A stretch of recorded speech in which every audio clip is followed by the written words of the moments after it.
2026 সালের মাধ্যমিক পরীক্ষার্থী বন্ধুদের তরফ থেকে সবচেয়ে বেশি যে কমেন্টটা পেয়েছি, ভৌত বিজ্ঞানের সাজেশন কবে দেবেন স্যার। তো আজকে আমাদের সঙ্গে উপস্থিত রয়েছেন ঠাকুরনগরের জনপ্রিয় ভৌত বিজ্ঞান বা ফিজিক্সের শিক্ষক মাননীয় কিরণ স্যার।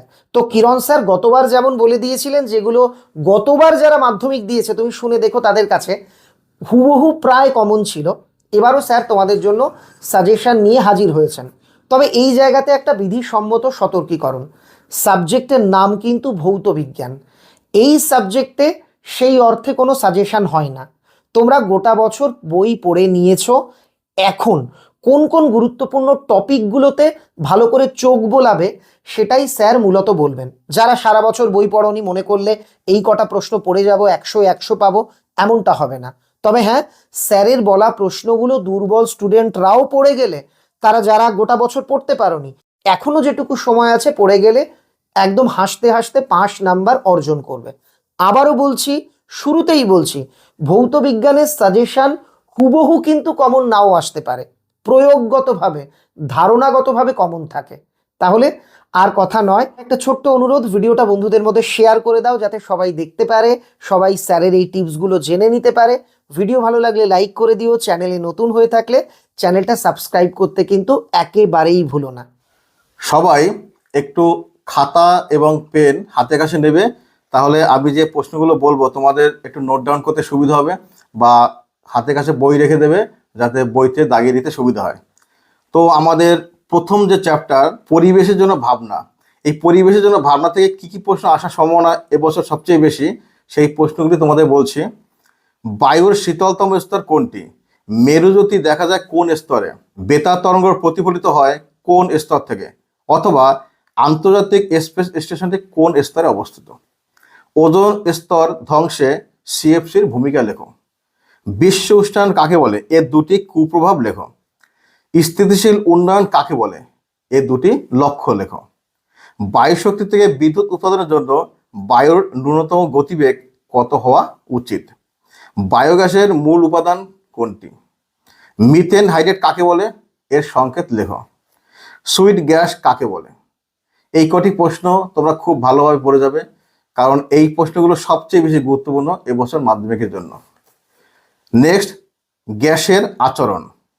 চার্লসের সূত্রটি লেখো এবং ব্যাখ্যা করো।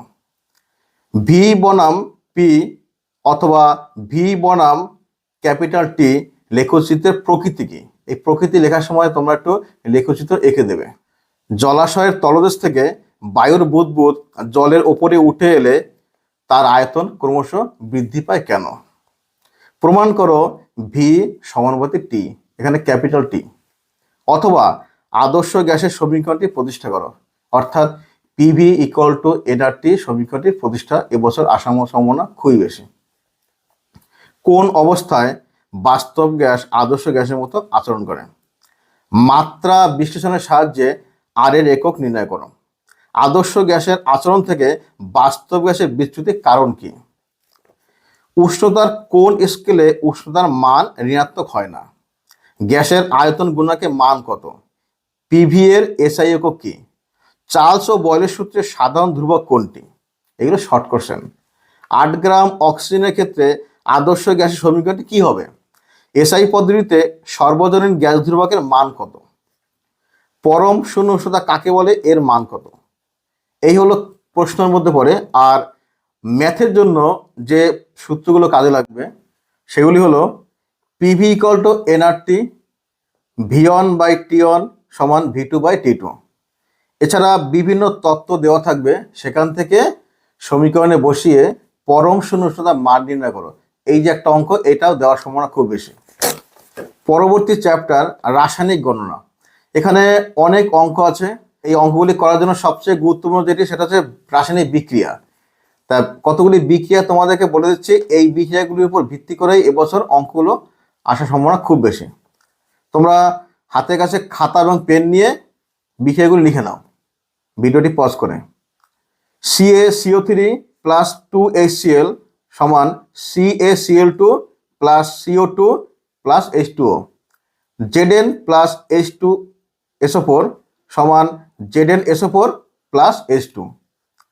3Fe প্লাস 4H2O সমান Fe3O4 প্লাস 4H2, CaCO3 সমান CaO plus CO2, 2NH4Cl plus CaO সমান 2NH3 plus CaCl2 plus H2O, 2NH4Cl plus CaOH whole 2 সমান 2NH3 plus CaCl2 plus 2H2O।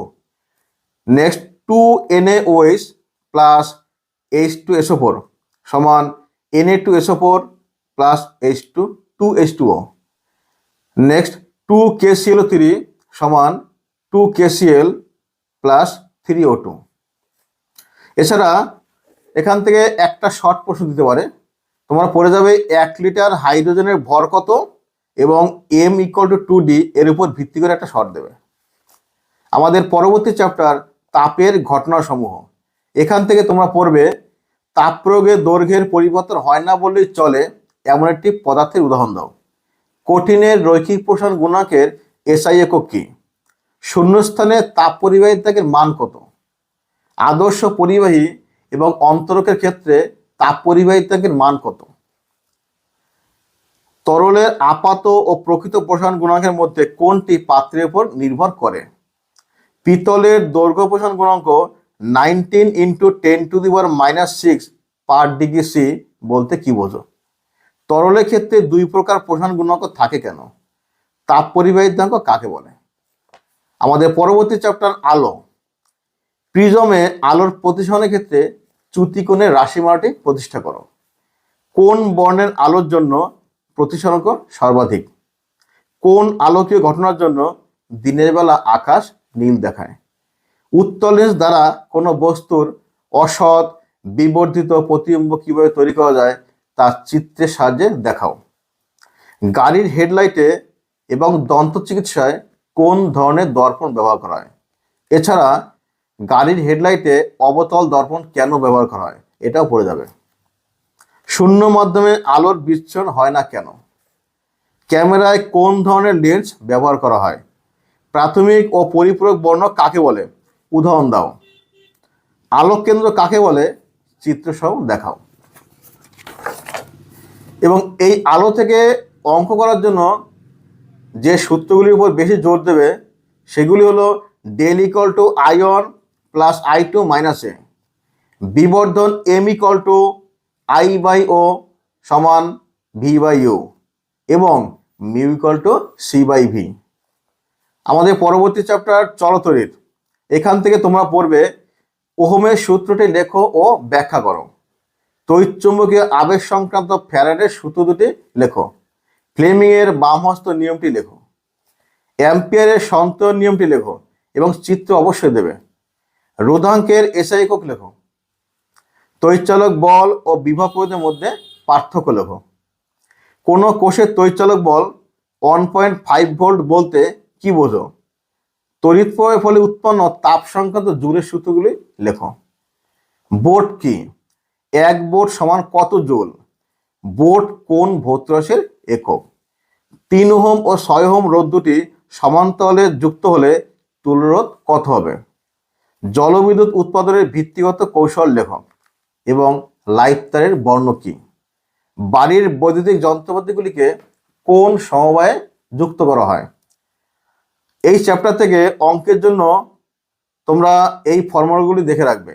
V = IR, H = I²RT, R = ρL/A, 1/R1 + 1/R2 = 1/R, P = VI = V²/R = I²R।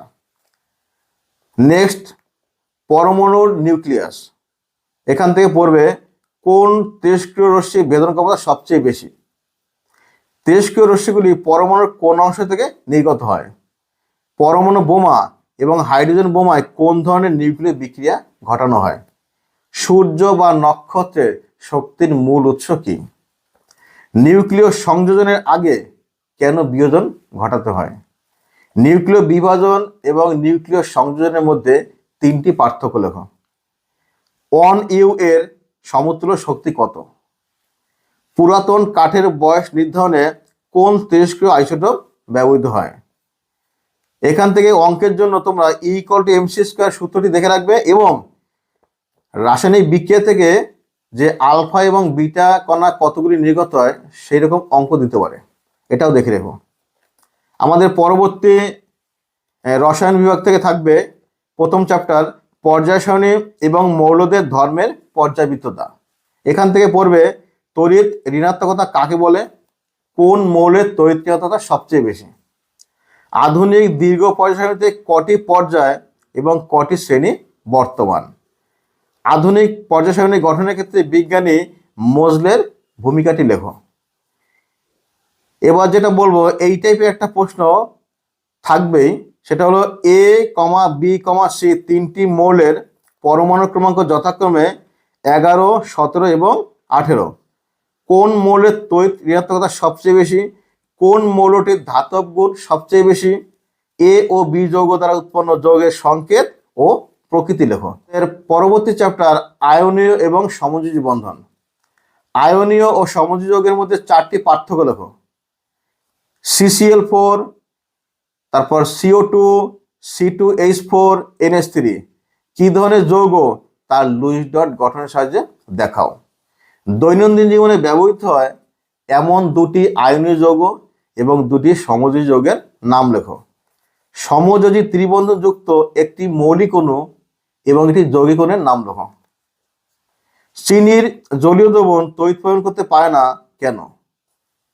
CCl4 ও NaCl এর মধ্যে দুটি পার্থক্য লেখো। আমাদের পরবর্তী chapter তড়িৎ প্রবাহ ও রাসায়নিক বিক্রিয়া। এখান থেকে তোমরা পড়বে ধাতব পরিবাহী এবং তড়িৎ বিশ্লেষণের মধ্যে 4টি পার্থক্য লেখো। অ্যালুমিনিয়াম ধাতু নিষ্কাশনের জন্য তড়িৎ বিশ্লেষ্য, ক্যাথোড এবং অ্যানোড হিসাবে কি ব্যবহৃত হয় তা লেখো। তড়িৎ লেপন কাকে বলে, এর দুটি উদ্দেশ্য লেখো। রূপোর ওপর সোনার প্রলেপ দিতে ক্যাথোড, অ্যানোড এবং তড়িৎ বিশ্লেষক হিসাবে কি ব্যবহার করা হয়। অ্যানোড মানে কি, এর মধ্যে থাকা দুটি ধাতুর নাম লেখো। তড়িৎ বিশ্লেষণে কোন শক্তি কোন শক্তিতে রূপান্তরিত হয়, এক্ষেত্রে কোন প্রকার তড়িৎ ব্যবহৃত হয়। আমাদের পরবর্তী চ্যাপ্টার পরীক্ষাগার ও রাসায়নিক শিল্পে অজৈব রসায়ন। নেসলার বিকারক কাকে বলে, এর দ্বারা কোন গ্যাস শনাক্ত করা হয়। নাইট্রোলিয়াম কাকে বলে, এর সংকেত লেখো এবং নাইট্রোলিয়ামের একটি ব্যবহার লেখো। স্পর্শ পদ্ধতিতে সালফিক অ্যাসিড প্রস্তুতির নীতিগুলি বিক্রিয়া সহ লেখো। অথবা অসওয়াল্ড পদ্ধতিতে অ্যামোনিয়া থেকে কিভাবে নাইট্রিক অ্যাসিড উৎপাদন করা যায় তার নীতিগুলি বিক্রিয়া সহ লেখো।